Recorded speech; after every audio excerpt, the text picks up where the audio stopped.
அன்புள்ளம் கொண்ட PSO TV நேயர்களே வணக்கம்.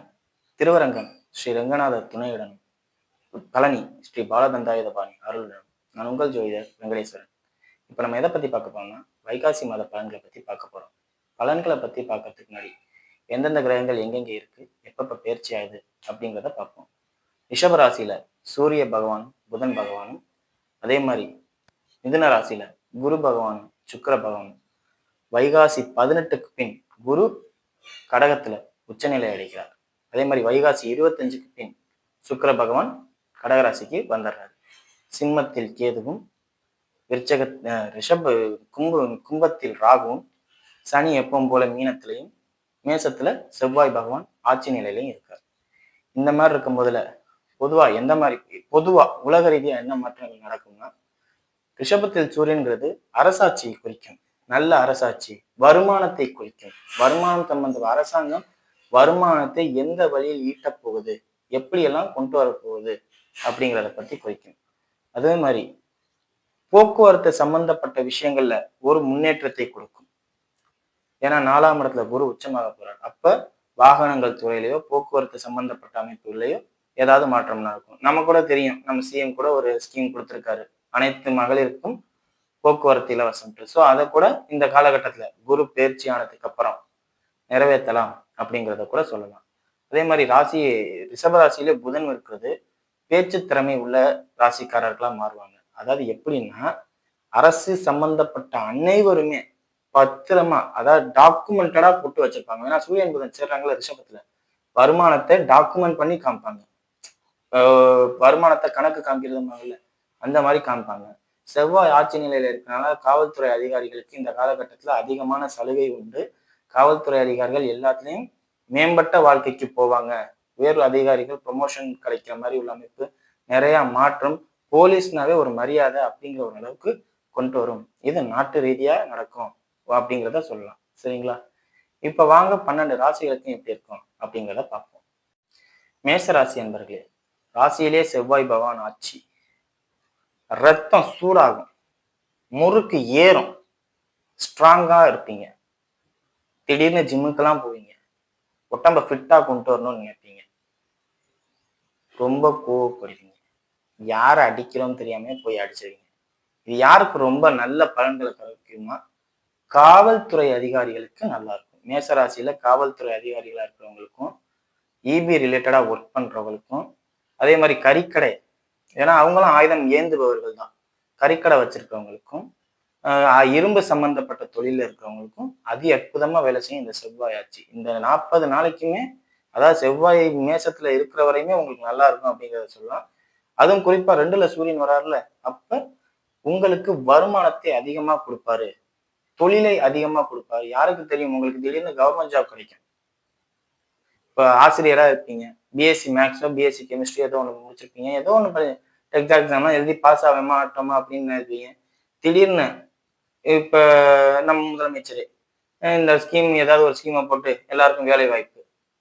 ஏன்னா ராசியில உங்களுக்கு பலமா இருக்கு செவ்வாய், 2ல சூரியன் இருக்கு, புதன் இருக்கு. அப்படிங்கும்போது அரசாங்கத்தின் மூலியமா ஏதோ ஒரு ஆதாயம் ஒரு மாசத்துக்கு உங்களுக்கு கிடைக்கணும் அப்படிங்கிறதுதான் உண்மையான விதி. ஸோ இந்த அமைப்பு கிடைக்கும். குழந்தைகளால் ஏதாவது ஆதாய பலன், வருமானம் சம்பந்தப்பட்ட அமைப்பு, இல்லாட்டி குழந்தைகளுக்கு இந்த காலகட்டத்துல ஸ்காலர்ஷிப் கிடைக்கிறது, அவங்களோட ஸ்காலர்ஷிப் உங்க கைக்கு பணமா வரும் அப்படிங்கிறத சொல்லலாம். சரிங்களா? அதே மாதிரி குழந்தைகளால் வாகனம் வாங்குறது அமைப்பு, குழந்தைகளுக்கு வாகனம் வாங்கி தர அமைப்பு, இந்த மாதிரி ஏதாவது ஒண்ணு. அதாவது இது யாரை பேஸ் பண்ணி வரும்னா, வருமானமும் சரி, வருமானம் சம்பந்தப்பட்ட அமைப்புகளை செலவு பண்றதும் சரி, வாகனங்கள் சம்பந்தப்பட்ட அமைப்பு எல்லாமே குழந்தைகளுக்காண்டி பண்ணுவீங்க. நான் என் பிள்ளைக்கு பண்றேன். ஏன்னா 2ஆம் இடத்தில் சூரியன் புதன் சேரும் போதில அவங்களுக்காண்டி முழுமையா செய்யற அமைப்பை கொடுத்துரும் அப்படிங்கிறத சொல்லலாம். சரிங்களா? அதே மாதிரி கடன் சம்பந்தப்பட்ட அமைப்புகளால் சிறிது சிறிது பாதிப்புகள் ஏற்படும். அதை மட்டும் கொஞ்சம் கவனமா பார்த்துக்கோங்க. டாக்குமெண்ட் கொடுத்து கடன் வாங்கினவங்களா இருந்தா ரொம்ப ரொம்ப கவனத்துடன் கையாளுங்க. பணத்தை கரெக்டா கட்டிருங்க. பேங்க்ல பொதுவா பணம் வாங்குறோம்னாவே அவங்க டாக்குமெண்ட் இது பண்ணி தான் வாங்குவாங்க. ஸோ அந்த பணத்தை எந்த அளவுக்கு கவனமா கட்ட முடியுமோ அதெல்லாம் கட்டுங்க. கட்ட தவறுனால் பெனால்ட்டி ஆகும். இது எல்லாருக்கும் தெரிஞ்ச விஷயம் தான். ஆனா இந்த காலகட்டத்துல நீங்க அது விஷயத்துல கவனக்குறைவா இருப்பீங்க அப்படிங்கிறத சொல்லலாம். சரிங்களா? மற்றபடி எந்த ஒரு பாதிப்புமே இல்லை. காதல் சம்பந்தப்பட்ட அமைப்புகள்ல வெற்றி ஏற்படும். 5ல் கேது இருந்தாலுமே இந்த காலகட்டத்துல உங்களுக்கு அது பாசிட்டிவா இருக்கும். அதே மாதிரி குழந்தைகள் சம்பந்தப்பட்ட விஷயங்களையும் பெரிய லெவல்ல முன்னேற்றம் கிடைக்கும். முன்னோர்களின் சொத்து உங்களுக்கு இந்த காலகட்டத்துல பூமி பாக்கியம், முன்னோர்களின் பூமி பாக்கியம் உங்களுக்கு கிடைக்கும் அப்படிங்கிறத சொல்லலாம். அதே மாதிரி ஷேர் மார்க்கெட்ல இன்வெஸ்ட் பண்ணவங்களுக்கு இந்த காலகட்டத்துல நல்லா இருக்கும், முன்னேற்றத்தை கொடுக்கும் அப்படிங்கிறதையும் சொல்லலாம். சரிங்களா? தொழில் சம்பந்தப்பட்ட அமைப்புகளை மட்டும் கொஞ்சம் கவனமா பார்த்துக்குங்க. வருமானம் உண்டு, அதோட அதிகமா செலவினங்களை தொழிலுக்கே இழுக்கும். குடும்பத்துக்கு நான் சொல்லல, முதல் போடுறதும்பாங்கல்ல, இன்வெஸ்ட்மெண்ட் நான் பண்றேன்பாங்கல்ல, அது இந்த காலகட்டத்துல ஏற்படுத்துவீங்க. எதா இருந்தாலும் வைகாசி 18க்கு மேல தொழில இன்வெஸ்ட்மெண்ட் பண்ணுங்க. அதுவரையும் தொழில இன்வெஸ்ட்மெண்ட் பண்ண வேண்டாம். அதுக்குள்ள நீங்க பண்ணீங்கன்னா அது உங்களுக்கே என்னடா இது, நம்ம அவசரப்பட்டு இன்வெஸ்ட்மெண்ட் பண்ணிட்டோமோ, கொஞ்ச நாள் வெயிட் பண்ணி பார்த்துருக்கலாமோ அப்படிங்கிற ஒரு எண்ணத்தை தரும். 11ல இருக்கிற ராகு எல்லா வகையிலையும் பாசிட்டிவா இருக்கும். தேவையற்ற அணுகுமுறைகள்ல சிலர்கிட்ட மாட்டிக்குவீங்க நீங்க. அந்த தேவையற்ற அணுகுமுறைகளை மட்டும் கொஞ்சம் தவிர்த்துக்கங்க. பெரும் தொழிலதிபர்களாக இருப்பவங்க உங்களோட பணத்தை கவனமா கையாளுங்க. 11ல ராகு, 12ல சனி, 4ஆம் இடத்துல குரு வரும்போதுல அந்த பணத்தை பெருசாக்குறேன், பேராசையாலே எங்கேயாவது கொண்டு போய் கொடுத்து மாட்டிக்குவீங்க. பெரும் தொழிலதிபர்களுக்கு தான் இது. சிறு தொழிலாளர்களுக்குலாம் அந்த மாதிரி வராது. காரணம் என்ன, அவங்கள்ட்ட அந்த அளவுக்கு இன்வெஸ்ட்மெண்ட் இருக்காது. கடன் வாங்கி தான் பண்றோம் அப்படிங்கும் போது அந்த மாதிரி பாதிப்புகள்லாம் நின்றோம் அப்படிங்கிறத சொல்லலாம். சரிங்களா? இப்போ வாங்க நட்சத்திர ரீதியான பலன்களை பார்ப்போம். அஸ்வினி நட்சத்திரக்காரர்கள். அஸ்வினி நட்சத்திரக்காரர்களை பொறுத்தவரையும் 5ஆம் இடத்துல கேதுவும், 10ஆம் இடத்துல 5க்கு 10ஆம் இடத்தில் சூரியனும் அப்படிங்கிற மாதிரி இருக்கு. 2ஆம் இடத்துல ராசிக்கு 2ஆம் இடம் அப்படிங்கும் போதுல தொழில்ல வருமானம் நிச்சயம் உண்டு. யாருக்கு? புதனோட சேர்ந்து இருக்கார். புதன் சுக்கிரன் பரிவர்த்தனை ஆயிருக்காங்க. குரு உச்சமாக போறார். குரு சுக்கிரன் சேர்ந்து இருக்காங்க. சோ இந்த மாதிரி அமைப்பு வந்து நீங்க தேடி போய் சம்பாதிக்கணும்னு அவசியம் இல்லை. இந்த ஏசி ரூம்ல உட்காந்து சம்பாதிப்பாங்கன்னு அந்த அமைப்பு உங்களுக்கு கொடுக்கும். இது அதிகப்படியா யாருக்குன்னா ஐடி செக்டர்ல இருக்கிறவங்களுக்கு ப்ரொமோஷன் கிடைக்கும், இல்லாட்டி சேலரி இன்க்ரிமெண்ட். ப்ரொமோஷன் கிடைக்கிறதோ இல்லையா, சேலரி இன்க்ரிமெண்ட் கிடைக்கும் அப்படிங்கிறத சொல்லலாம். ரெஸ்டாரண்ட் வச்சிருப்பாங்களே, ஏசி ரெஸ்டாரண்ட், அவங்களுக்கு இந்த காலகட்டத்துல தொழில நல்ல வருமானம் உண்டு அப்படிங்கிறத சொல்லலாம். ஹோட்டல் சம்பந்தப்பட்ட அமைப்பு இருக்கும் பாத்தீங்களா, அது ரிலேட்டட்ல இருக்கிற எல்லாருக்குமே நல்லா இருக்கும் அப்படிங்கிறத சொல்லலாம். அதே மாதிரி வாகனங்கள் சம்பந்தப்பட்ட அமைப்புல இருப்பாங்கல்ல, டிராவலிங்ஸ், இந்த ஒரு இடத்துல இருந்து இன்னொரு இடத்துக்கு ஷிஃப்ட் பண்றது, அவங்களுக்குலாம் சிறப்பா இருக்கும். நல்ல இந்த காலகட்டத்துல வருமானம் உண்டு அப்படிங்கிறத சொல்லலாம். தந்தையால் நிச்சயம் உங்களுக்கு ஒரு ஆதாயம் உண்டு. ஏன்னா 9ஆம் அதிபதி உச்சமாக போறார். கேது வந்து சிம்மத்துல இருக்கார். அப்படிங்கும் போதுல தந்தையால் இந்த காலகட்டத்துல மிகப்பெரிய ஆதாயம் உண்டு அப்படிங்கிறத சொல்லலாம்.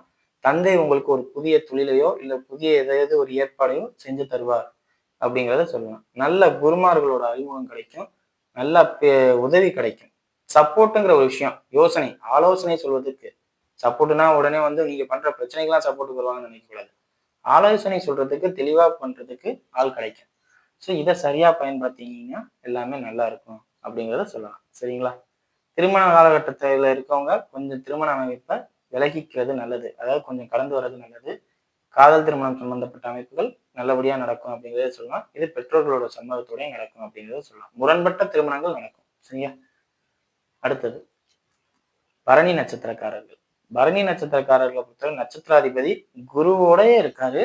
வைகாசி 18க்கு அப்புறம் குரு பயிற்சி ஏறாரு. அப்புறம் வைகாசி 25க்கு அப்புறம் உச்ச குருவோட சேர்றாரு. அப்போ உங்களுக்கு வைகாசி 25க்கு அப்புறம், அதாவது வைகாசி 18 வரையும் நல்லா இருப்பீங்க, சூப்பரா இருப்பீங்க. எந்த பிரச்சனையில எந்த ஒரு விஷயத்தையும் பிளான் பண்ணி பண்ணுவீங்க. உங்களுக்கு தெரியாட்டியும் சொல்லி கொடுக்கறதுக்கு ஆள் வரும், நல்வழிப்படுத்த ஆள் வரும், கரெக்டா பாதையை காட்ட ஆள் வரும் அப்படிங்கிறத சொல்லலாம். 18ல இருந்து 25 வரையும் இந்த 7 நாளைக்கு திசை மாறி போவீங்க.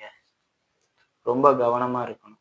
தவறான பாதை எதுன்னு தெரியாம, நல்ல பாதை எது, தவறான பாதை எதுன்னு தெரியாம மாறிடுவீங்க. புதன் சுக்கிரன் பரிவர்த்தனை தான், நான் இல்லைன்னே சொல்லல. அதுவும் இல்லாம வைகாசி 15க்கு அப்புறம் புதனும் பயிற்சி ஆயிடுறாரு.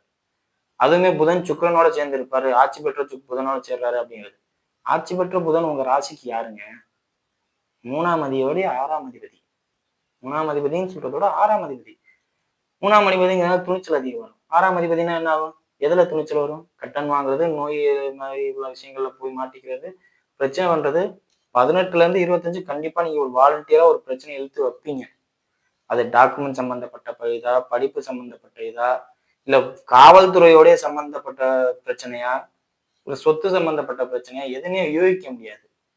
அந்த 7 நாள் மட்டும் சின்ன பிரச்சனையை பெருசா ஊதிடாதீங்க. ஊதிட்டீங்கன்னா உச்சகுருவோட சேரும் போதெல்லாம் காப்பாத்துறதுக்கெல்லாம் ஆள் வரும். அதுலலாம் குறை இல்ல. பட் அந்த ஊதுனது ஊதுனது தானே. கடைசி காலம் வரையும் பேசிக்கிட்டு இருப்பாங்க அப்படிங்கிறத சொல்லலாம். சரிங்களா? அதே மாரி இந்த காலகட்டத்தில உங்களுக்கு நெறைய அசௌகரியமான விஷயங்களும் நடக்கும். அசௌகரியம்னா என்ன? யாராவது உங்களுக்கு நான் பொதுவா ஒரு மனுஷனுக்கு ஒரு மனுஷன் அட்வைஸ் பண்ணாவே அவருக்கு புடிக்காது. அதுவே அசௌகரியமான விஷயம் தான். அத கொஞ்சம் பார்த்துக்கங்க. மனைவியால் ஆதாயம், மனைவி வர்க்கத்தினரால் ஆதாயம் அப்படிங்கிறதையும் சொல்லலாம். சரிங்களா? மத்தபடி எந்த ஒரு பாதிப்பும் இல்ல. எல்லாமே நல்லா இருக்கு அப்படிங்கிறத சொல்லலாம். சரிங்களா? அடுத்தது கார்த்திகை நட்சத்திரக்காரர்கள். கார்த்திகை நட்சத்திரக்காரர்கள பொறுத்தவரை திருமண அமைப்பு, குறிப்பா குடும்ப வாழ்க்கை எல்லாமே நல்லா இருக்கு. பொருளாதார ரீதியா நல்லா இருக்கிற நட்சத்திரத்துல கார்த்திகை நட்சத்திரக்காரர்கள். அதே மாரி மனைவியை விட்டு பிரியறது, குடும்பத்த விட்டு பிரிஞ்சு போறது. வெளிநாடு போறவங்க நீங்க. இந்த மாசத்துல வெளிநாடு வாய்ப்பு உங்களுக்கு டக்குன்னு புடிபடும் அப்படின்னே சொல்லலாம். இல்ல வெளிநாட்டுல இருக்கிறவங்க திடீர்னு ஊருக்கு வர அமைப்பு. இது 2 எக்ஸ்ட்ரீம்ல வேலை செய்யும். ஒண்ணு வருமானத்த விட்டுட்டு குடும்பத்தோட இரு. இது குடும்பத்த விட்டுட்டு வருமானத்தோட இரு. ஏன்னா சூரியன், புதன் 2 பேருமே 2ல இருக்காங்க. ராசிக்கு 2ல. அப்படிங்கும் போதுல 6 வேலை செஞ்சுச்சுன்னா வருமானம் போயிரும். ஓ ச்சீ மனைவி போயிரும். மனைவிய விட்டு பிரிஞ்சு ரொம்ப தூரம் தாண்டி, குடும்பத்த விட்டு பிரிஞ்சு ரொம்ப தூரம் தாண்டி சம்பாதிக்கிறேன்னு அர்த்தம். 6 வேலை செய்யாம 5 வேலை செஞ்சீங்கன்னா, குடும்பத்தோட இருக்கேன், குழந்தைகளோட இருக்கேன். ஆனா சம்பாத்தியம் இல்லாம கடன்காரனா இருக்கேன் அப்படிங்கிற ஒரு 2 எக்ஸ்ட்ரீம்ல வேலை செய்யும். ஸோ இது உங்களுக்கு எப்படிங்கிறது உங்களோட ஜனன ஜாதகம். ஜாதகத்துல குரு தசையோ, குரு புத்தியோ நடந்தா நிச்சயம் சம்பாத்தியத்தை நோக்கி தான் போவீங்களே ஒழிய குடும்பத்தோட இருக்க மாட்டீங்க. சுக்கிர தசை நடந்துச்சுன்னா சம்பாத்தியத்தை நோக்கி தான் போவீங்க ஒழிய குடும்பத்தோட இருக்க மாட்டீங்க. புதன் தசையோ, சனி தசையோ நடந்துச்சுன்னா கண்டிப்பா புதன் புத்தியோ, சனி புத்தி நடந்துச்சுன்னா கண்டிப்பா வீட்ல தான் இருப்பீங்க. ரெஸ்ட் எடுத்துக்கிட்டு இருப்பீங்க அப்படிங்கிறத சொல்லலாம். இந்த மாரி இருக்கும்போது நீங்க எப்படி போவீங்கங்கிறது ஜனன ஜாதகம் முடிவு பண்ணும். வேலை இல்லாதவர்களாக இருக்கும் பட்சத்தில் வேலை வாய்ப்பு தேடி வரும். அது எப்படிப்பட்ட வேலைன்னா அடிப்படை வேலையா இருக்கும். சாதாரண கிளையண்ட் அதாவது கூட்டுறவு இருக்கிற துப்புரவு பணியாளர் வேலை மாரி கூட இருக்கலாம். எந்த வேலையா இருந்தாலும் அது நமக்கு வேலை இல்லாத நேரத்துல வருமானம் தான். 0 அதாவது ₹0 நான் சம்பாதிக்கிறேன். 10 காசு வருமானம் இல்ல அப்படிங்கிற அமைப்புல இருக்கும்போதுல, ஒரு வேலை கிடைக்குது, ஒரு ₹20 சம்பளம் கிடைக்குது அப்படிங்கிற மாரி இருந்தா அந்த வேலைய செய்யலாம். சிறு தொழிலாளர்கள் அருமையான காலகட்டம் இது அப்படிங்கிறத சொல்லலாம். சரிங்களா? மத்தபடி எந்த ஒரு குறையும் இல்ல. எல்லாம் நல்லா இருக்கு. வீடியோ இப்ப தான் ஃபர்ஸ்ட் டைம் பார்க்குறதா இருந்தா லைக் பண்ணுங்க, ஷேர் பண்ணுங்க, கமெண்ட் பண்ணுங்க. சேனல மறக்காம சப்ஸ்கிரைப் பண்ணுங்க. வேற எதுவும் ஜோதிட ஆலோசனைக்கு கீழ உள்ள நம்பருக்கு கால் பண்ணுங்க. நன்றி.